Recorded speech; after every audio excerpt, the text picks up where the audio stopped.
Hi student. मैं स्वप्निल ठाकुर अपने channels पे आपको आज एक्सेल में इफ़ फंक्शन किस तरह से यूज़ करते हैं, उसमें इफ़ एंड इफ़ और किस तरह से अप्लाई करना है ये सिखाने जा रहा हूँ।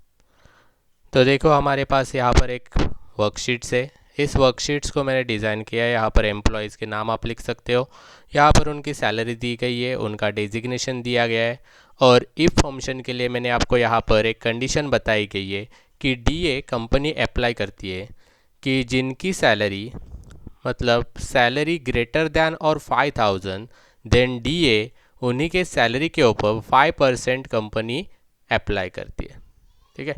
तो यहाँ पर आपको फार्मूला बनाना है इफ़ फंक्शन से। तो फंक्शंस का यूज़ करके आप यहाँ पर फार्मूला ले सकते हो या फिर आप टाइप भी कर सकते हो। तो हम टाइप करके देख रहे हैं कि equal to if then bracket, ये हमारा एक नॉर्मल लॉजिकल फंक्शन है इफ़, और इसमें ज़्यादा कंडीशंस नहीं है, एक ही कंडीशन है कि इफ़ सैलरी ग्रेटर दैन और इक्वल टू 5000, मतलब आपकी सैलरी 5000 या 5000 से ज़्यादा रहेगी तो उसी सैलरी के ऊपर कंपनी 5% डीए आपको प्रोवाइड करेगी।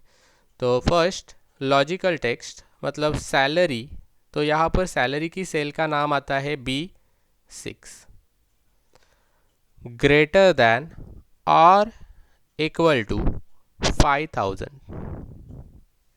ये हो गई हमारी कंडीशंस, मतलब लॉजिक कंप्लीट हो गया। तो लॉजिक कंप्लीट होने के बाद आपको यहाँ पर कॉमा देना है। फिर यहाँ पर पूछा जाता है आपको इफ़ वैल्यू इज़ ट्रू, मतलब आपका जो आंसर है वो 5000 या 5000 के ऊपर रहेगा तो आप सैलरी की मतलब कितना आंसर में लिख के देना चाहते हो। तो मैंने यहाँ पर बताया कि सैलरी के ऊपर 5% मतलब ब्रैकेट ऑन करना है, क्योंकि हमें एक्यूरेट अमाउंट पता नहीं है, हर एक की सैलरी अलग अलग है। इसीलिए फिर से सैलरी की सेल का नाम क्या आएगा, B6। B6 लेने के बाद मल्टीप्लाई 5%, देन ब्रैकेट कंप्लीट, मतलब इन दोनों का मल्टीप्लाई होके जो भी आंसर आएगा वो आपके आंसर में यहाँ पर डीए में दिखाई देगा। देन कॉमा, नहीं आया तो कितना मिलने वाला है, ज़ीरो बता दिया कि आपकी वैल्यू 5000 से सैलरी आपकी कम रहेगी तो आपको डीए ज़ीरो मिलेगा।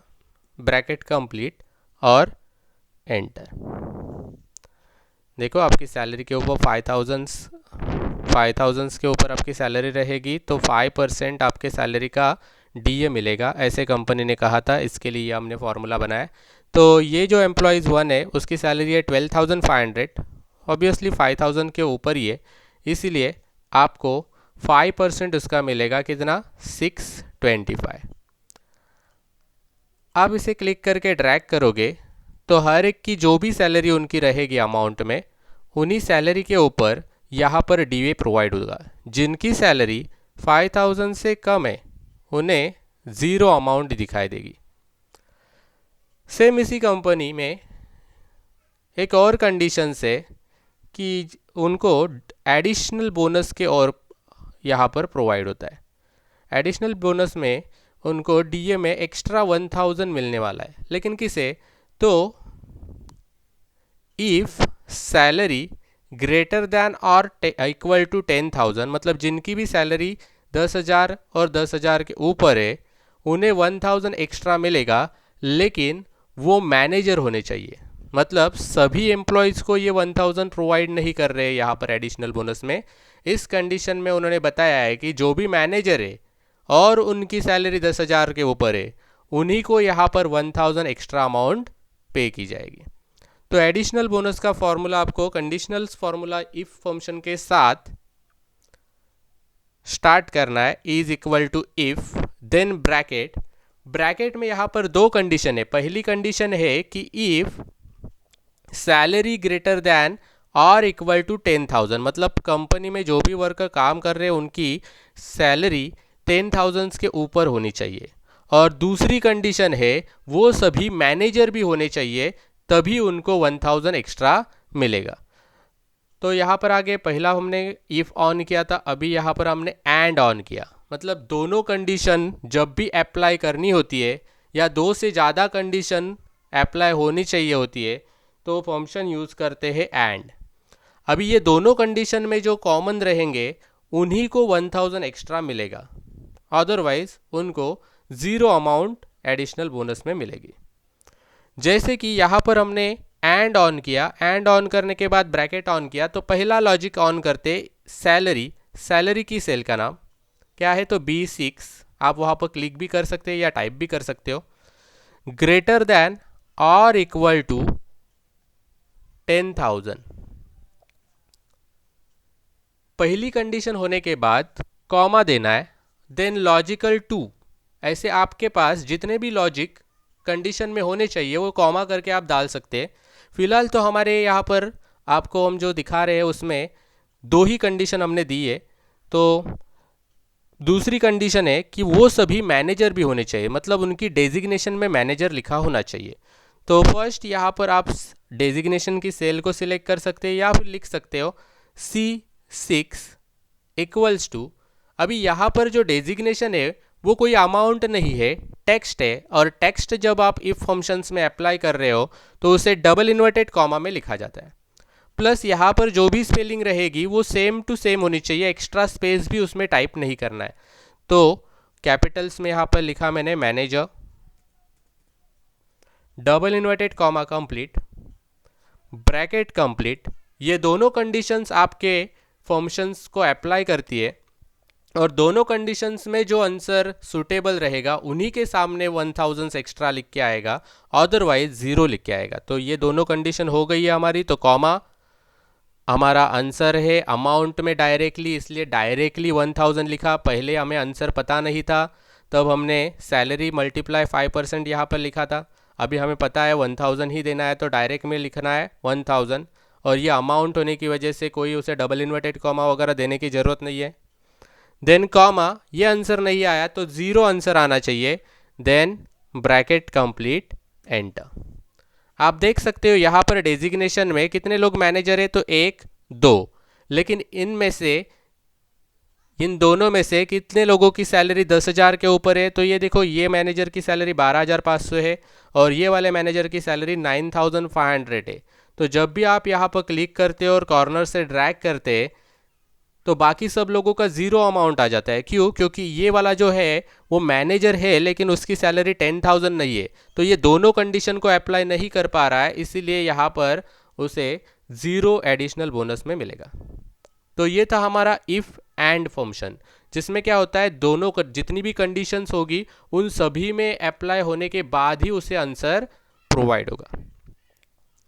थर्ड कंडीशन आती है। थर्ड कंडीशन इसलिए दिखा रहा हूँ क्योंकि ये समझ लो, आपको जो एडिशनल बोनस दिया गया है वो एडिशनल बोनस कंपनी ने इस तरह से दिया होता कि जितने भी मैनेजर्स है उन सबको हम 1000 देंगे ही, साथ में जो भी एम्प्लॉयज़ 10,000 या 10,000 के ऊपर है उन्हें भी 1000 एक्स्ट्रा देंगे। मतलब कंपनी कहना चाहती है कि जितने भी मैनेजर्स है उनकी सैलरी कम हो ज़्यादा हो उन सबको 1000 मिलेगा ही, साथ ही में दूसरे जो एम्प्लॉयज़ है उनमें से कोई 10,000 के ऊपर है उनको भी 1000 कंपनी देना चाहती है एडिशनल बोनस में।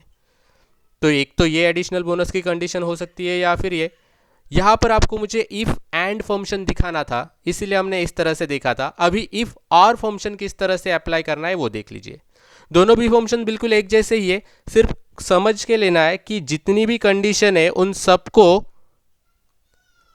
अप्लाई करने के बाद जो आंसर बचता है, कॉमन आंसर होना चाहिए, उसे कहते एंड। और जितनी भी कंडीशन है उनमें से कोई भी एक कंडीशन में भी आता है तो भी वो आंसर में शो किया जाता है, उसे कहते हैं और। मतलब जैसे कि ये मैनेजर रहेगा तो भी उसे 1000 मिलेगा, और जो भी एम्प्लॉयज़ रहेंगे दूसरे जिनकी सैलरी 10,000 के ऊपर रहेगी उसे भी यहाँ पर 1000 एक्स्ट्रा मिलेगा। तो देखो यहाँ पर मैं फॉर्मूला अप्लाई करता हूँ, is equal to if bracket, bracket में और, ब्रैकेट, और यहाँ पर भी लॉजिकल वन सेम पूछा जाता है। तो पहला लॉजिक्स मैंने यहाँ पर बताया कि सैलरी ग्रेटर दैन और इक्वल टू 10,000, तो सैलरी की सेल का नाम ग्रेटर दैन और इक्वल टू 10,000, देन कॉमा, दूसरी कंडीशन यहाँ पर मैंने बताई कि डेजिग्नेशन मतलब C6 equals to double inverted comma में लिखना है manager, double inverted comma complete bracket complete. अभी ये दोनों कंडीशन जिसमें भी रहेगी ऐसा कुछ नहीं है। यहाँ पर जितनी भी कंडीशंस आप डालोगे उनमें से कोई एक कंडीशन भी, मतलब जिसकी सैलरी 10,000 के ऊपर है उसको भी 1000 मिलेगा और जो मैनेजर है उनको भी 1000 मिलेगा। तो कॉमा कितना अमाउंट मिलना चाहिए एडिशनल बोनस में 1000, और नहीं होगे दोनों में से कोई भी कंडीशंस में तो उन सबको क्या मिलना चाहिए 0। देन ब्रैकेट कंप्लीट और एंटर। आप देख सकते हो यहाँ पर टोटल 2 मैनेजर है तो दोनों मैनेजर को 1000 मिलेगा ही, क्योंकि वो सिर्फ मैनेजर है ये कंडीशन में आते हैं तो भी उन्हें मिलेगा। लेकिन जो एम्प्लॉयज़ दूसरी डेजिग्नेशन में आते हैं उनकी सैलरी 10,000 के ऊपर है तो उन्हें भी 1000 मिलेगा। तो देखो यहाँ पर 1 2 ये दोनों मैनेजर है इसलिए मिला है उनको 1000, और यहाँ पर ये क्लर्क है लेकिन उसको 11,000 सैलरी है और ऑफिसर है उसे 13,000 सैलरी है, तो उन दोनों को भी यहाँ पर 1000 एक्स्ट्रा मिला है। तो कंपनी इस तरह से एंड और ये फंक्शन का यूज़ करके अलग अलग कंडीशन क्रिएट कर सकती है। तो जैसे कंडीशंस होगी उसके हिसाब से आपको यहाँ पर फॉर्मूला इफ़ एंड इफ़ और ये यूज़ करना है। एंड कब यूज़ करते हैं तो जितनी भी कंडीशन है उन सबको अप्लाई करके आंसर आना चाहिए तो उसे एंड कहा जाता है। और किसे कहते हैं तो जितनी भी कंडीशन से उन सब में से किसी एक कंडीशन में भी आंसर अप्लाई हो रहा है तो उसे यहाँ पर शो किया जाता है। तो उसे कहते हैं इफ़ एंड इफ़ और। DA नॉर्मल फंक्शंस हम देख सकते हैं। यहाँ पर आपको जो सैलरी के ऊपर 5% दिया था वो सेल का नाम, प्लस आप दोनों में से कौन सा एडिशनल बोनस का फॉर्मूला अप्लाई कर रहे हो उसे सिलेक्ट कर लेना है और एंटर कर लेना है। उसके हिसाब से आपको टोटल दिए यहाँ पर सभी का दिखाया जाएगा। आपको ये जो फॉर्मूले यहाँ पर कंडीशन दी गई है वो कंडीशन के साथ फॉर्मूले भी देखने हैं तो मैंने यहाँ पर नीचे ऑन करके रखे। आप ये फॉर्मूले देख के ले सकते हो या लिख के रख सकते हो। यहाँ पर सैलरी के ऊपर कंडीशंस थी, डेजिग्नेशंस के ऊपर कंडीशन थी, दोनों भी सेम थे, सिर्फ यहाँ पर हमने एंड लगाया था और यहाँ पर और। तो इस तरह से इफ़ फंक्शंस हम माइक्रोसॉफ्ट एक्सेल में यूज़ करते हैं। तो आप सभी को ये वीडियो ज़रूर पसंद आया होगा। मैं ऐसे और भी वीडियो आपको लिए बनाने वाला हूँ, तो मेरे वीडियो को लाइक कीजिए, कमेंट्स कीजिए, शेयर कीजिए। मिलते हैं नेक्स्ट वीडियो में।